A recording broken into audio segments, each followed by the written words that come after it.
हमें हमारी रीने बताती है एक दिन जब शादी के बाद हम लोग हनीमून के लिए जाने वाले थे ना, तो तब रीने अपने फादर इन लॉ के सामने खड़ी थी। वो कहती है, father in law, thank you so much कि आपने हमारे लिए एक ऐसा घर तैयार करवाया जहाँ पे हम दोनों खामोशी से रह सकते हैं।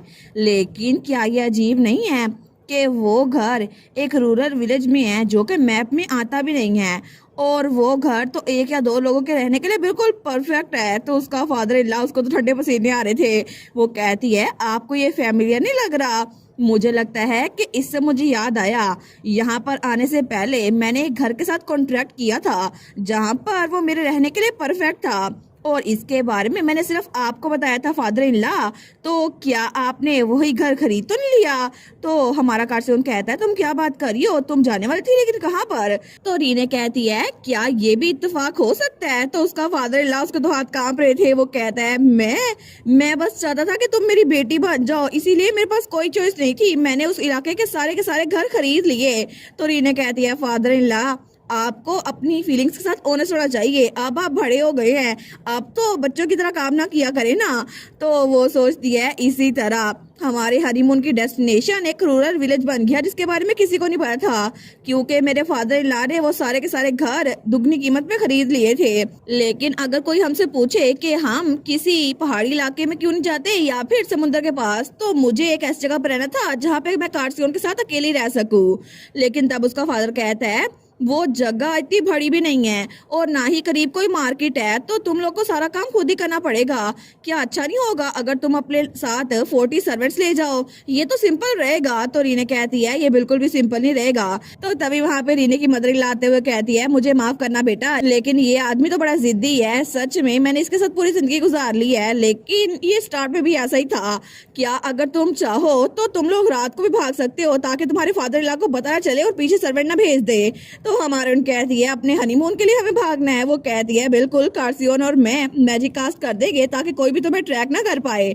तो रीने कहती है, नहीं नहीं, मुझे लगता है कि मुझे बस थोड़ी देर फादर इन लॉ से बात करनी पड़ेगी, उसके बाद वो मान जाएंगे। तो उसका फादर इन लॉ कहता है, अच्छा। लेकिन तब वो लोग छुप के कुछ बात कर रहे थे तो उसकी मदर इन लॉ को पता नहीं चलता। लेकिन तभी उसका फादर इन लॉ हमारी हीरोइन की मदर इन लॉ के पास आते हुए कहता है, ठीक है रीने, जो चाहती है ना उसको वो करने दो, मैं उसको नहीं रुकूंगा। तो वो सोचती है, क्या?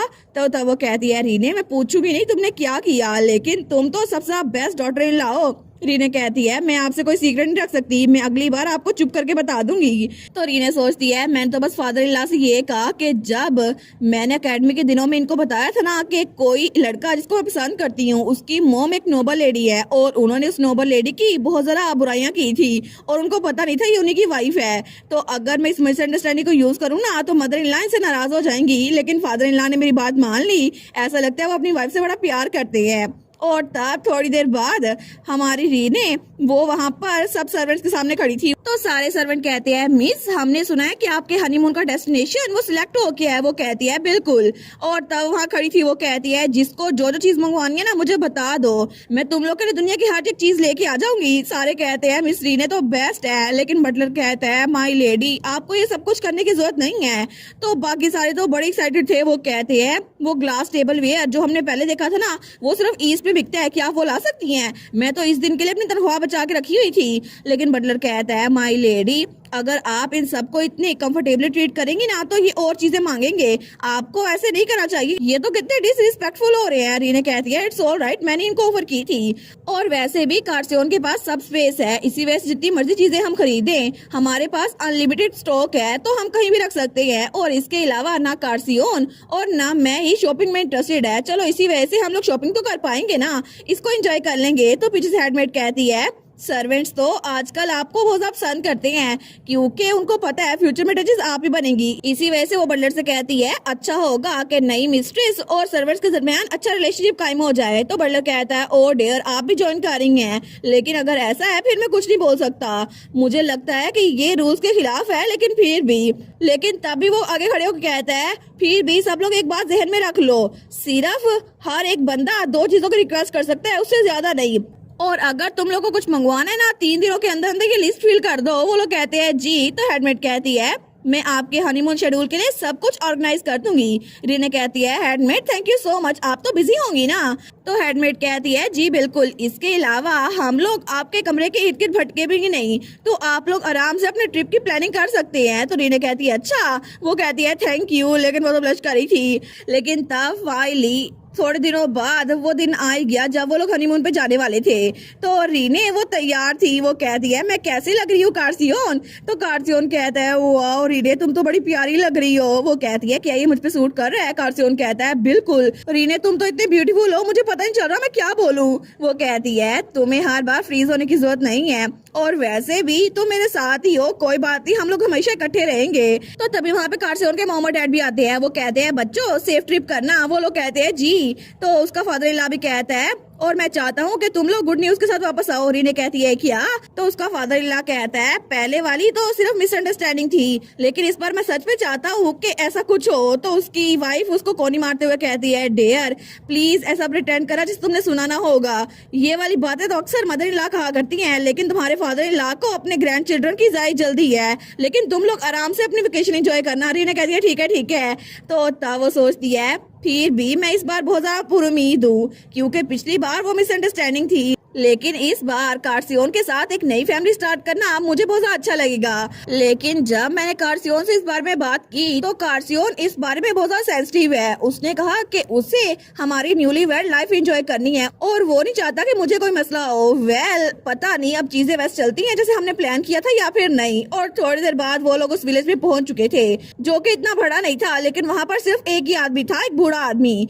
तो रीने और कार्सियोन वहाँ आते हुए कहते हैं सीनरी कितनी ब्यूटीफुल है ना, और यहाँ गांव में वॉक करना भी कितना अच्छा लग रहा है ना। तो कार्सियोन कहता है बिल्कुल, मैं तो सच में तुम्हारे साथ यहाँ पर वॉक कर रहा हूँ, मैं तो बड़ा ही खुश हूँ। वो कहती है सच्ची? फिर तो मैं भी बड़ी खुश हूँ। लेकिन तभी वहाँ पर वो बूढ़ा आदमी आते हुए कहता है रुक जाओ, तुम दोनों यंग पीपल आखिर यहाँ पर इतने रिमोट इलाके में क्या कर रहे हो? तुम लोग को यहाँ कदम नहीं रखना चाहिए। रीने कहती है क्या? तो वो आदमी कहता है ये जगह, ये लैंड, ये कॉन्स्पिरेसी से भरी हुई है। तुम्हें पता है, पता नहीं अचानक से कहां से एक अमीर आदमी ने इस जमीन को खरीद लिया, सारे के सारे अपने घरों को छोड़ के चले गए, लेकिन सिर्फ मैं यहाँ पर बाकी बचा हूँ। तो रीने कहती है क्या ऐसा नहीं हो सकता? तो रीने सोचती है वो मिस्टीरियस टाइकून कोई और नहीं, मेरे फादर इन लॉ थे। तो वो बूढ़ा आदमी कहता है मुझ पे यकीन करो, यहाँ पर तो बड़े सारे लोग रहा करते थे, लेकिन एक ही दिन में सारे अपने अपने घर छोड़ के चले गए। पता नहीं ऐसे क्या है इस जगह में, मुझे लगता है जरूर कोई कर्ज होगा और जरूर इसके पीछे कोई स्कीम होगी, इसी वजह से मैं यहाँ पर रुका हुआ हूँ। और इसके अलावा ये घर किसी ने खरीद भी लिए और यहाँ पर आके कोई रहने भी नहीं वाला था। ये तो और भी ज्यादा सस्पिशियस लग रहा है, सस्पिशियस से ज्यादा सस्पिशियस। तो रीने सोचती है father in law butterfly effect तो बहुत बड़ा है। तो तब वो कहती है ग्रैंडपा क्या आप इस विलेज में रहती हैं? मैं यहाँ पर पहले एक घर देखने के लिए आई थी, क्या आपको मैं याद नहीं हूँ? वो कहता है क्या तुम? अच्छा, कहीं तुम वही यंग लेडी तो नहीं हो जो अकेले यहाँ पे रहने के लिए आ रही थी? मुझे लगा था शायद तुम जासूस होगी। तो इसका मतलब है तुम वही जासूस हो मिस? हमारे कहती है मैं लग्रास से हूँ, और वैसे भी मैं यहाँ पे कोई जासूस बन के नहीं आई, मैं तो यहाँ अपने हनीमून के लिए आई हूँ। मैं हूँ रीने, प्लीज हमारा ख्याल रखिएगा। वो कहता है चाहे तुम्हारा जो मर्जी नाम हो, लेकिन मैं विलेज चीफ हूँ और ये मेरा होम टाउन है, इसी वजह से मैं यहाँ से बाहर नहीं जाऊंगा, और अगर तुम लोग यहाँ से बाहर ना निकले ना तो फिर मैं तुम लोग को छोड़ूंगा नहीं, तुम लोग तो जासूस हो। तो कार्सियोन को तो गुस्सा आ रहा था, रीने उसको चुप करवाते हुए कहती है बस कर दो। वो सोचती है ये मेरी एक भी बात नहीं सुन रहे। तो बूढ़ा आदमी कहता है इसके अलावा उस घर में कोई फर्नीचर भी नहीं है, तुम लोग जरूर सीक्रेट अंडरग्राउंड बेस में रहने वाले होंगे, तुम लोग जरूर जासूस हो। लेकिन कार्सियोन को तो गुस्सा ही जा था। तो रीने कहती है फिक्र ना करे, हमारे पास एक सोल्यूशन है। वो सोचती है पता नहीं कितनी बातें करेंगे, लेकिन ऐसे चलता रहा ना तो कार्सियोन को गुस्सा आ जाएगा। लेकिन जब वो लोग घर में आए थे ना, वो सोचती है सोल्यूशन हमारे पास ये है कि कार्सियोन की सब स्पेस में से हमने टेलीपोर्टेशन मैजिक के जरिए यहाँ पर सारा फर्नीचर शिफ्ट कर लिया है। तो तब वो लोग वहाँ बेड पे बैठे हुए थे। तो हमारी हीरोइन कहती है विलेज चीफ ग्रैंडपा तो बड़े यूनिक इंसान है। कार्सियोन कहता है मुझे लगता है मुझे ना एंटी इंट्रूजन मैजिक करना चाहिए। वो कहती है फिक्र ना करो, ड्यूक ने जरूर यहाँ पर बहुत ज्यादा रकम देकर ये घर खरीदे होंगे, इसी वजह से सारे घर छोड़ के चले गए हैं। लेकिन मुझे बुरा लग रहा है कि हमारे कोई नेबर्स नहीं है। तो कार्सियोन कहता है कि अगर तुम्हें ये बुरा लग रहा है तो मैं उनको वापस से टेलीपोर्ट करके यहाँ पर ना ले आऊं। तो रीने उसकी बात सुनकर कहती है नहीं नहीं, ऐसा कोई सोल्यूशन ठीक नहीं है, हमें ऐसे रहना चाहिए। लेकिन तभी उन्हें बाहर चिल्लाने की आवाज आती है। वो दोनों कहते हैं क्या? तो कार्सियोन रीने के आगे होता है। वो कहता है ये किसकी आवाज थी? रीने कहती है क्या ये विलेज चीफ की आवाज थी? तो कार्सियोन कहता है तुम यहीं पर रुको रीने, मैं जाके चेक करके आता हूँ। रीने कहती है नहीं, हम लोग इकट्ठे चलते हैं, और वैसे भी अगर ये कोई इंजरी हुई जिसको मैजिक ट्रीट नहीं कर सकता तो मुझे उसे डील करना पड़ेगा। तो कारसियोन कहता है लेकिन फिर भी रीने, तो रीने कहती है हम लोग की नई नई शादी हुई है, हम लोग न्यूली वेड है, तो मैं तुमसे एक सेकंड के लिए भी अलग नहीं होना चाहती। तो कारसियोन तो ये बात मान गया था और वो ब्लश करते हुए सोचता है अगर ये ऐसे बात करेगी तो मैं मना कैसे कर सकूंगा। वो कहता है ठीक है चलो हम बाहर चलते हैं। और तब रात का वक्त था। वो कहता है क्योंकि अब से हम दोनों को हमेशा इकट्ठे ही जो रहना है। और इसी के साथ ये वाला पार्ट यहीं पर ख़त्म। तो आप लोग बताइएगा आप लोग को ये पार्ट कैसा लगा, और वीडियो को लाइक और चैनल को सब्सक्राइब लाजमी कीजिएगा। बाकी वीडियोस का लिंक भी स्क्रीन पर नज़र आ रहा होगा, तो काइंडली उनको भी चेकआउट कर ले। और thank you so much for watching my videos. Stay safe, bye bye.